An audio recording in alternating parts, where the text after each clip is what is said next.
Hi, Rainbow Room. This is Miss Maddie reading chapter book number 29, Christmas in Camelot. I'll be reading chapters 3 and 4 today. Chapter 3, The Knights of the Round Table.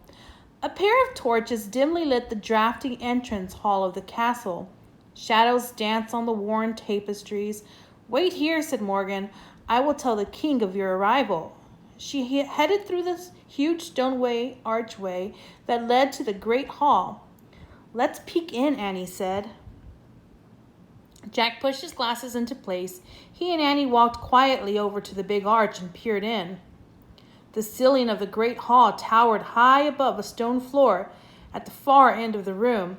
King Arthur and his knights were sitting around a huge round table. They all wore brown tunics. They had shaggy hair and beards. Their names were carved in gold letters on the backs of their chairs. "The knights on the round table," whispered Jack. Morgan was talking to King Arthur. Beside the king sat a woman in a plain gray robe. She had pale skin and brown curly hair.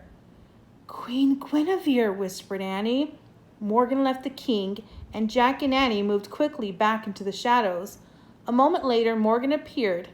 "I told the king that two special friends of his have just arrived," she said. "Come with me." As he walked with Morgan through the great hall, Jack shivered. The huge room was drafty and damp. There was no fire in the fireplace. The stone floor was cold, so cold that Jack could feel the chill through his sneakers.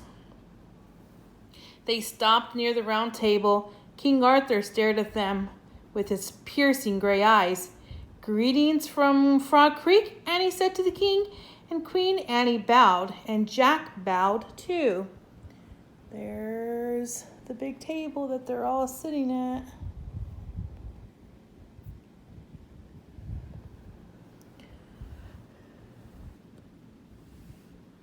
The queen smiled, but King Arthur did not. "Your Majesty, you remember Jack and Annie," said Morgan. "You met them last summer in my library." "Indeed, I shall never forget them," King Arthur said softly. "Greetings, Annie. Greetings, Jack. How do you come to be in Camelot on this bleak night?" "We came in the magic treehouse," said Annie. A shadow crossed the king's face. He looked at Morgan. "No, your Majesty, I did not use my magic to bring them here," she said. "Perhaps a bit of magic still lingers in the treehouse, and it traveled on its own." "What's going on?" Jack wondered. "Why does King Arthur seem unhappy about the magic treehouse?" King Arthur looked back at Jack and Annie. "However you have come, you are welcome in my kingdom," he said. He turned to the queen. "Guinevere, these are the two friends who once gave me hope and courage in a time of need." Queen Guinevere smiled again, but there was a sad look in her eyes. "I heard much about you," she said. "I've heard about you too," said Annie. "Allow me to present my knights," said King Arthur. "Sir Bors, Sir Kay, and Sir Tristram." As the king named each knight, Jack and Annie nodded shyly. The knights nodded at them in return. Jack waited to hear the name Sir Lancelot, the most famous of Camelot's knights, but the king never said it. "And finally, Sir Bedivere and Sir Gawain," King Arthur said. The king then turned to the three empty chairs at the table. "And there once sat three who are lost to us now," he said. "Lost? How?" wondered Jack. "You may sit at their places and join our dinner," King Arthur said. "Thank you," said Annie. Following Morgan around the table, Jack read the names carved on the backs of the three empty chairs. Sir Lancelot, Sir Galahad, and Sir Percival. Jack took off his backpack and sat down in Sir Lancelot's place. As he sat tall and straight in the heavy wooden chair, Jack looked at the king and his knights. They were gnawing meat off bones and slurping wine from heavy goblets. They ate without manners or delight. Jack really wanted to take notes. He reached into his pack under the table and pulled out his notebook and pencil. But before he could write a word, a serving boy brought more food. Jack quickly put his things away. The boy set a greasy slab of beef on a soggy piece of bread in front of him. The food looked terrible. Not much of a Christmas feast, huh? Annie said in a low voice. Jack shook his head. Annie leaned close to Morgan and whispered to King Arthur, so that King Arthur wouldn't hear. What happened to the 3 lost kings? She asked. After Mordred's dark wizard cast a spell, the king sought help from the magicians of Camelot, Morgan said quietly. They told him he must send his knights on a quest to the other world to recapture our kingdom's joy. What's the other world? Said Jack. It's an ancient enchanted land beyond the edge of the earth, said Morgan, the place where all magic first began. Wow, whispered Annie. The king chose his 3 bravest knights to journey there, said Morgan. When they did not come back, Arthur turned against his magicians. He blamed magic for all of the Camelot's woes. Hence, he has banned magic of any kind from the kingdom forever. But you're a magician, whispered Annie. Did the king turn against you too? Arthur and I have a long friendship, said Morgan. He has allowed me to stay in the castle as long as I promise not to practice the art of magic ever again. A feeling of dread crept over Jack. So, does that mean the magic treehouse is... Morgan nodded. Yes, banished from Camelot, she said. I am afraid this will be our very last journey and the last time we see each other. Her eyes filled with tears. She looked away. What? The last time we see each other? Forever, said Annie. Before Morgan could answer, the wooden doors swung open with a bang. A wind rushed through the great hall. The torches and candles flamed brighter, making the shadows leap wildly on the walls. The sound of hoofbeats filled the room. A knight on a huge horse rolled through the arched doorway. The knight was dressed all in red, from his shining helmet to the long cloak on his back. His horse was dressed all in green, from armor that covered his head to the cloth that hung from his saddle. Oh, wow, breathed Annie. A Christmas night.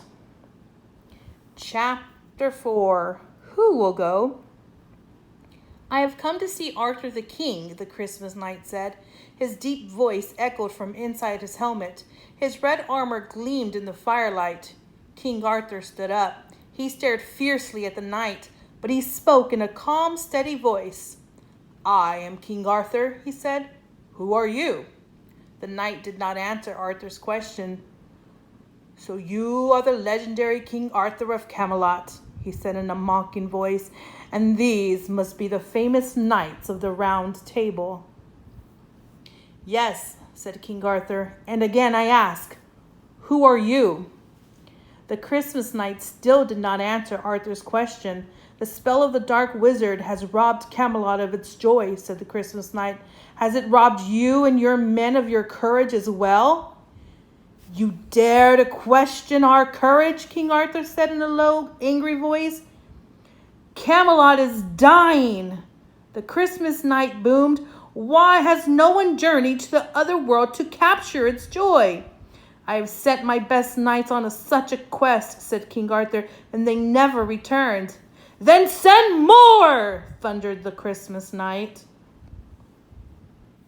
No, shouted King Arthur, pounding his fist on the table. Never again will I feed good men to the magic and monsters of the other world. Jack felt a chill of fear. What monsters? When you chose your fate, said the Christmas knight, if you will send no one else to the other world, all that your kingdom has gained through time, all beauty, music, wonder, and light, all that Camelot has ever been or could ever be, will be lost and forgotten forever. No, shouted Annie. Shh, Annie, said Jack. The Christmas knight turned to the knights at the table. Who will go? He boomed. We will, shouted Annie. We will, said Jack. Yes, we'll go on the quest, Annie yelled. She jumped up. No, cried Morgan Le Fay. Never, said King Arthur. Annie, said Jack. He leaped up from his chair and tried to grab her. Yes, thundered the Christmas knight. He pointed his red-gloved hand at Annie and Jack, the youngest of all. These two, they will go. "You are mocking us," King Arthur shouted. "They will go," boomed the knight. His words echoed throughout the hall. "Oh no," thought Jack. "Yes," said Annie. She pulled Jack toward the Christmas knight. King Arthur turned to his men. "Stop them!" Several knights started to rush toward Jack and Annie. The Christmas knight raised his gloved hand high in the air. In an instant, the room fell deathly quiet. Everyone around the table was as still as a statue. King Arthur looked like the statue of a furious king.